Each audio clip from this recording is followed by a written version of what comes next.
First of all, the question asks us to find the direction of the electric field vector. How do we do this? We must investigate the symmetry of the system. At the end of the day, how am I going to solve this problem? I'm going to split up this rod into small sections, right? So let's say that I get a small section somewhere here making an angle theta. There will be a positive charge dq here. Which way will the electric field created by this dq point? It will point away from the origin like this. So let me call this dE plus. But what's the symmetry? What's the prominent symmetry of this problem? Well, it's not exactly a symmetry, but the system is symmetric with respect to reflections along the x-axis. So there is a up-down symmetry, but it's actually not a symmetry. It's more like an anti-symmetry, right? So what I can do is I can take another piece, small piece. Now, this will be negatively charged. Why? Because the charge distribution has the opposite sign. So there will be minus dq. So there will be an electric field dE minus, which has the same magnitude but is in a different direction. So if I have two vectors, let me go back to this.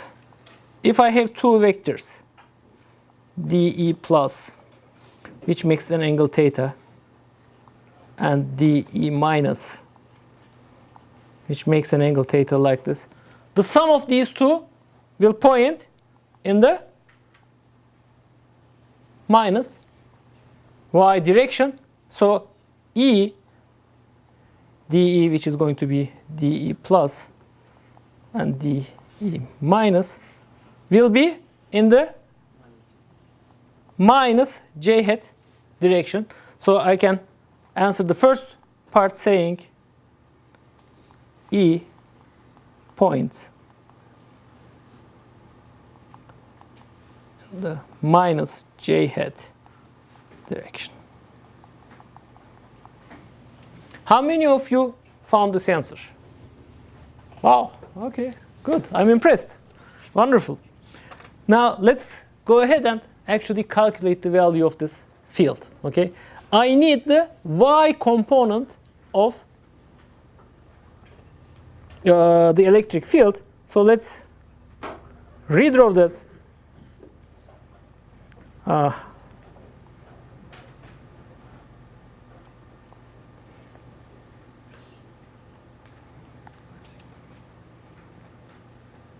So I will take this angle to be theta. I'll take a small section d theta here. So what will be the amount of charge dq on this small section? It will be lambda times the length of this section. How do I find the length of this section? If I know the radius vector r, it will be r times d theta. Then, can you tell me the magnitude of the vector dE plus? Of course you can. I now know, well, this is the coefficient. I know the amount of charge. Do I know the distance from the observation point to the charge? R. So this will be r square. That's it. Okay. But that's not what I want. I actually want to find out the y component. Right? That's what I'm interested in. So this is a horribly drawn figure, but the angle here is also theta, right? So can you tell me what is the magnitude of dEy? It's going to be the magnitude of dE plus times sine theta. That's right. So dE y, let me be careful, will be 1 over 4 pi epsilon 0 sine theta divided by r square times dq is lambda r d theta. So I'll say Ey is integral dEy.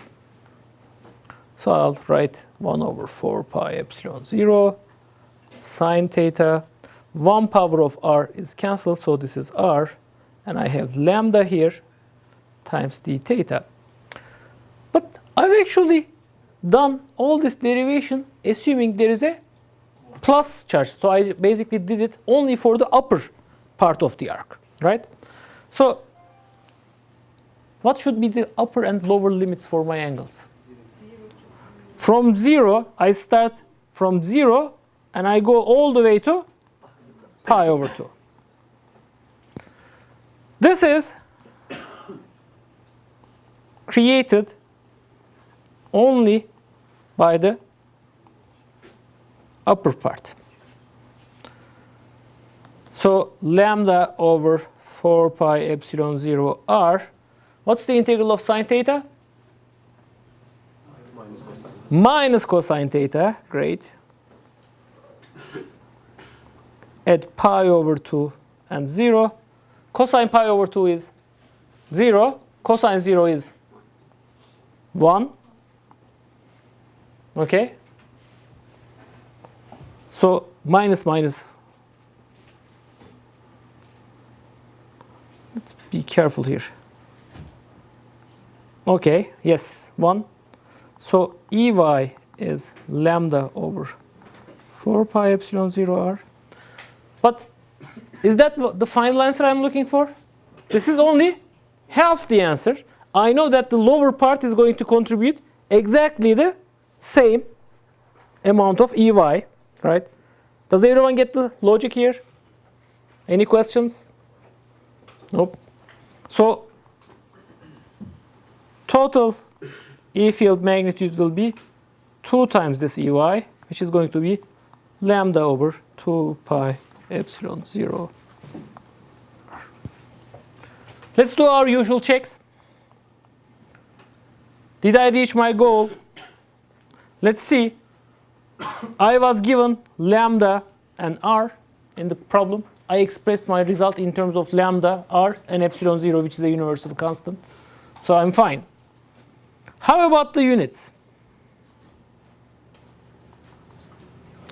Well, for electric field, I must have electric field units must have Coulomb divided by epsilon 0 units divided by meter square. I know the basic formula, Q over R square epsilon 0, right?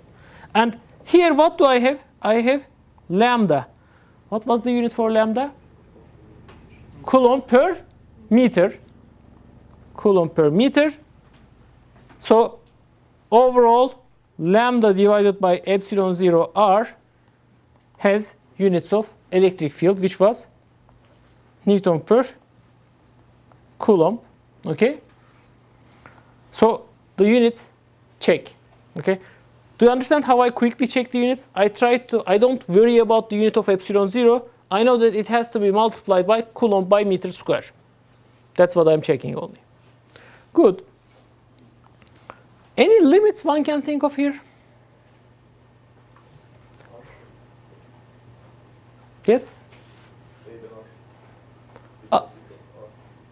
Okay, we can think of R doing what? If R goes to infinity, we would expect this electric field to go to 0 because all the charges are moving to infinity. If R gets very small, there should be a lot of electric field. Okay, so that's a very soft limit, but limit R goes to infinity, E goes to 0 does check. Similar thing with lambda going to 0, E goes to 0 does check. So probably we've solved this problem correctly. What's the worst that can happen at this stage? Maybe we found the coefficient wrong. Maybe it's not lambda over 2 pi epsilon 0, but lambda over 5 pi epsilon 0. And still, at least dimensionally, we have found the correct answer, and it checks the limits. All right? Any questions? So, we were mostly done with one-dimensional distributions last time. We've done a straight wire, we've done a ring, and we've even done some two-dimensional examples, right? We've actually found the electric field of a disk of radius r and charge q. And the last thing I did in the previous week was to take the limit r goes to infinity of this disk. So, but I keeping sigma constant. So I actually talked about the electric field due to an infinite plane which is charged with surface density sigma. And I asked, what is the electric field a distance z above this plane? Does anyone remember the result? Sigma over 2 epsilon 0 k hat. So if I look at the system from the side, here's what I see. If I have a sheet charged with sigma, electric field up is looking up with sigma over 2 epsilon 0 value. And below it, electric field should be in the other direction, sigma over 2 epsilon 0. It's nice. But one thing is very strange. Here is my plane. It's charged. And somehow, even if I go very far away from the plane, I still feel the same electric field. Does that make sense? If I really charge this sheet with sigma charge, would you say that the field near this sheet is the same as the field very far above? Obviously, the calculation I'm doing assumes an infinite system. Okay? When I have an infinite plane, there is no length scale I can compare this with. Okay? For an infinite plane, whether you're 1 centimeter above it or 1 kilometer above it, doesn't matter. There is no length scale you can actually compare with. But if you have a real finite plane charged with sigma, obviously your distance from the plane would matter. As long as that distance from the plane is not too much. Okay? Let's say if I am really, let's say the size of this paper is what? 10 centimeters, 20 centimeters, one side of the paper. If I go 1 micrometer, 2 micrometer, 3 micrometers close to this plane, I will see exactly the sigma over 2 epsilon 0. It's only when I'm far away enough that the separation is comparable to the size of the plane that this formula is not going to be valid. Okay? So this is the formula for infinite plane, but it works nicely for finite planes if you are close. Now, one of the most useful things, okay, or let's say you're going to run a lab, electromagnetics lab. Ideally, one of the first things you would like is to make a device that will create a uniform electric field in space, right? I mean, as a theorist, I can just say, hey, I have a uniform electric field in space. How does one create that in a lab? That's a good question, right? So I should build a device which creates a uniform electric field.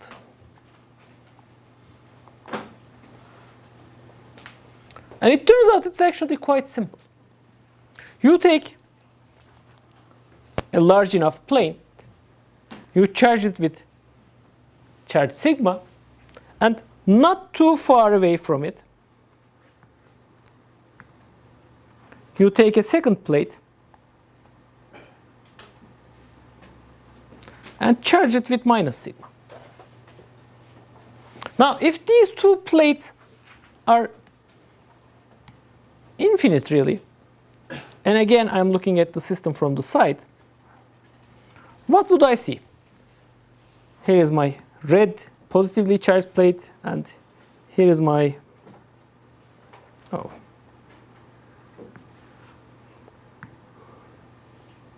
red negatively charged plate. The negatively charged plate would create minus sigma over 2 epsilon 0 here. It will create minus sigma over 2 epsilon 0 here, right? And as I'm showing the vectors, maybe I should not write minus there. I'm showing the direction by arrow. So this is what the negative plate creates. How about the positive plate? The positive plate would create sigma over 2 epsilon 0 this way, sigma over 2 epsilon 0 this way, this is sigma, and sigma over 2 epsilon 0 this way. Now if I add these up, let's take another color. Above the positive plate, the contributions cancel. So net electric field is 0. Below the red plate, they again cancel. So electric field is 0. But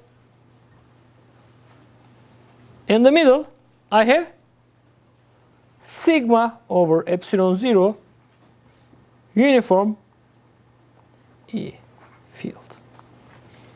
Okay. And this is going to be one configuration that will come back again and again. We'll talk about it when we study capacitors, when we study how to accelerate particles. Okay. This is really a system which you can find in almost any lab. You take just two large enough plates, connect them to a battery so that there is a uniform electric field between them. All right? Good. And again, let me emphasize, this is such a basic result and it's so useful. Please memorize it. Please memorize the electric field created by an infinite plane, sigma over 2 epsilon 0. All right? Good. Now, that's okay. We have a disk. We had a plane. Depending on how cruel I'm feeling, I may ask you to calculate even more crazy arrangements of charges in 2D. How about 3D distributions?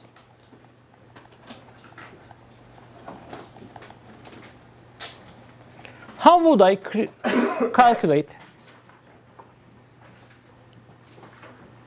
the electric field created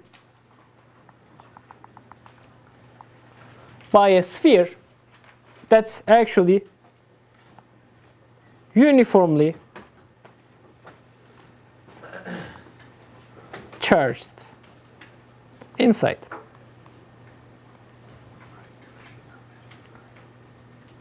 With total charge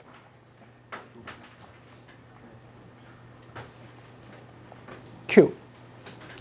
What would be the three-dimensional charge density inside the sphere? Total charge divided by the volume. What's the volume? 4 pi over 3 r cube, right? That would be my 3D charge distribution.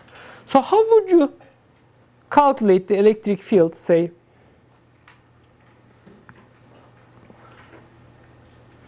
a distance z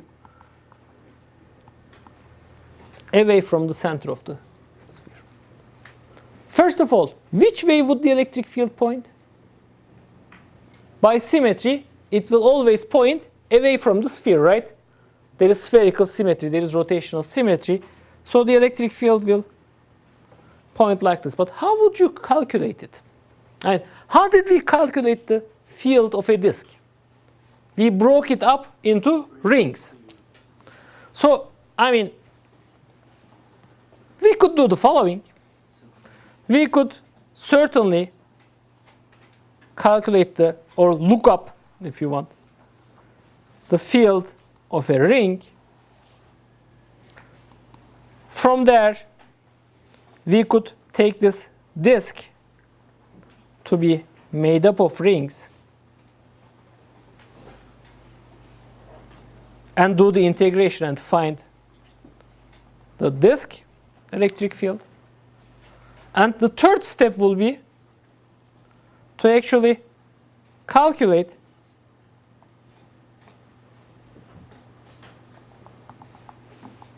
to think of the sphere as if it's made up of disks, and then basically calculate the field created by each slice and integrate. Okay. We can do it. That's why you actually took a course in calculus, right? That's why we taught you calculus. You can actually do the integrals here. So I may start doing it now. It will probably take me an hour to find the electric field if I do it slowly. But looking at all the system, it's so symmetric and it looks like such a basic arrangement of charges. Maybe there is an easier way. Maybe there is a better way to calculate the electric field for such highly symmetric distributions. Right. And that's our basic. We're going to have to change our approach to the problems. We're going to derive, well, not really derive, we're going to study a new formulation for the electric field, which is called the Gauss's law. And then we'll see that it actually helps us calculate the electric field in highly symmetric situations. If the situation is not symmetric enough, you're always reduced to integration. You can do your, any problem can be done by integration, but it will be harder and harder to evaluate these integrals. How about in practice? What happens if an electrical engineer needs to calculate the electric field? I mean, he gets a new cellular phone, he designs a cellular phone, he knows where the charges are, and this guy wants to calculate how much of an electric field the phone creates inside my brain when I'm talking on it. How would the engineer do that? He knows the charges, he knows Coulomb's formula. He actually does integration, but he doesn't do the integration analytically. He does it numerically on a computer, but the same idea happens. He breaks up whatever system he has into small sections and evaluates the electric field created by each of these small sections. Whether at the end of the day you carry out your integration analytically like we do here, or you do it numerically on the computer, is a matter of choice at the end. Okay? So, if you really want to exercise your integration skills, try doing this. Try this at home. Do try it. It's a lot of fun. I'm the kind of person who actually has fun evaluating integrals. I don't know if you're the... But let me talk about something else. Let me talk about another way to look at the electric field.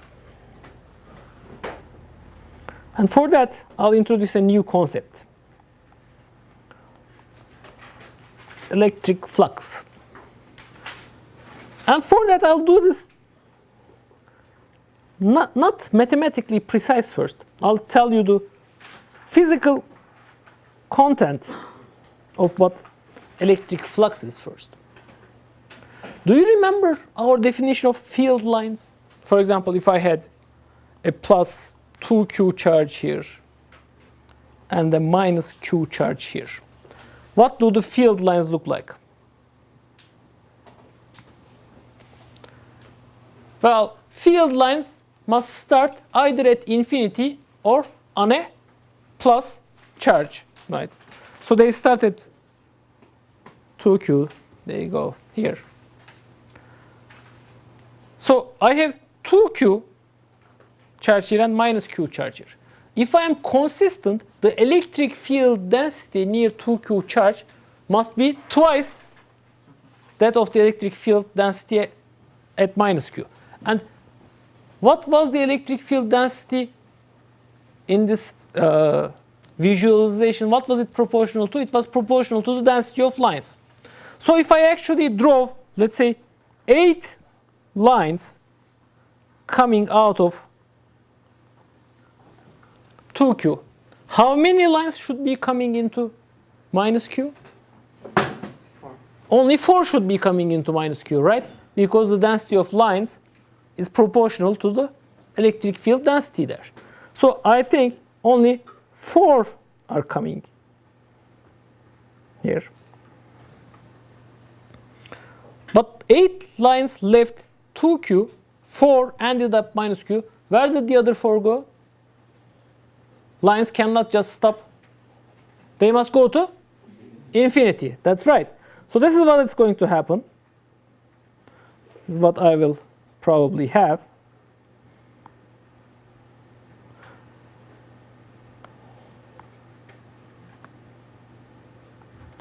I don't know why I didn't like it.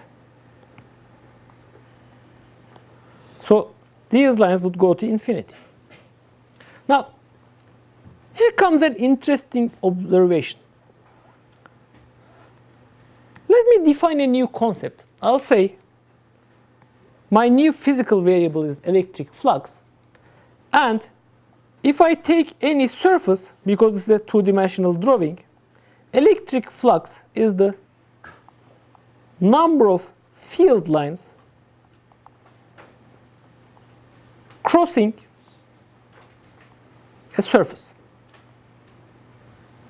So for example, if I have this green surface, I have 1, 2, 3, just this, 3 lines crossing the surface. So its flux, we are going to show it by phi e, is 3. Now, and I'm going to make a very interesting statement, but it's very trivial. If I take a closed surface,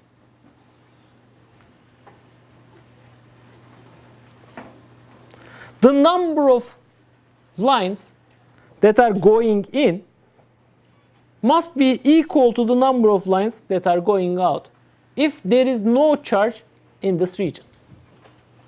Right? Let me say it again. Total flux is 0. Whatever is coming in must be going out of the surface if there is no charge inside. So I mean, that's kind of trivial. If these lines start on plus charges and end up at minus charges, if I have a region where there are no charges, whatever lines are coming in must be going out at the end of the day. Okay? Does it make sense conceptually? All right. However, what happens if I actually look at another surface? Let me take a... If I have a surface like this, here, obviously, all the lines, all my 8 lines are going out. Phi is, in this strange unit, 8. All lines are going out. If I take another surface here,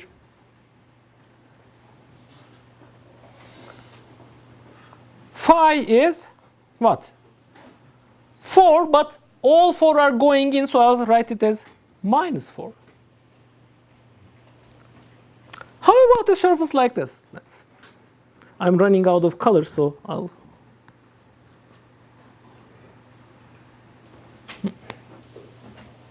What do you think is the flux here? It's +4, right?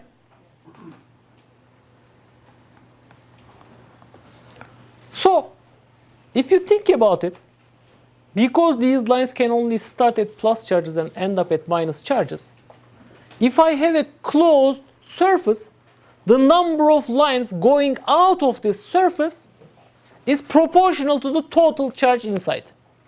It doesn't matter where the charges are. It doesn't matter how I rearrange those things. It doesn't matter if I actually bend my surface. So let me state it nicely.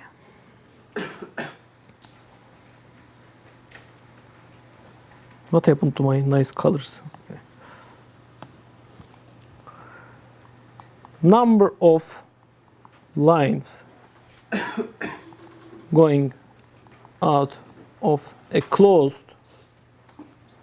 surface is proportional to the total charge inside.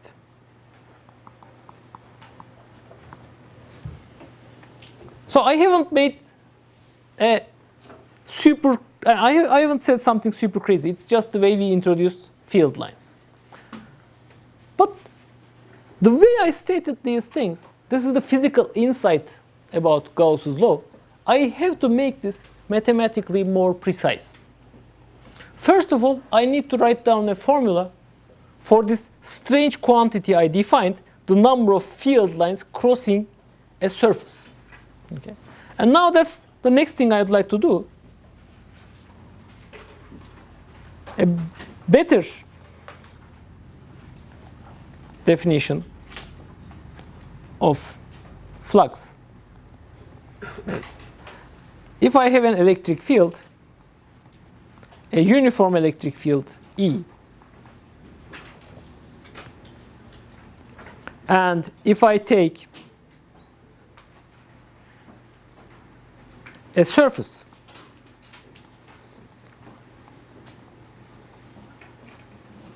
now, maybe you remember it from Physics 101, maybe you don't. How do I define surfaces with a vector?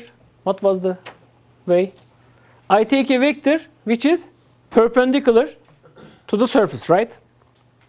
So I'll show that vector. Here is my area vector. The length of the vector is proportional to the area and it's perpendicular to the surface. And I'm going to claim the following. I'm going to say electric flux is just E, electric field, times the area vector. Let's take a 10-minute break. When we come back, I'll try to motivate why this is the correct formula for number of flux lines, field lines passing through a surface. Okay?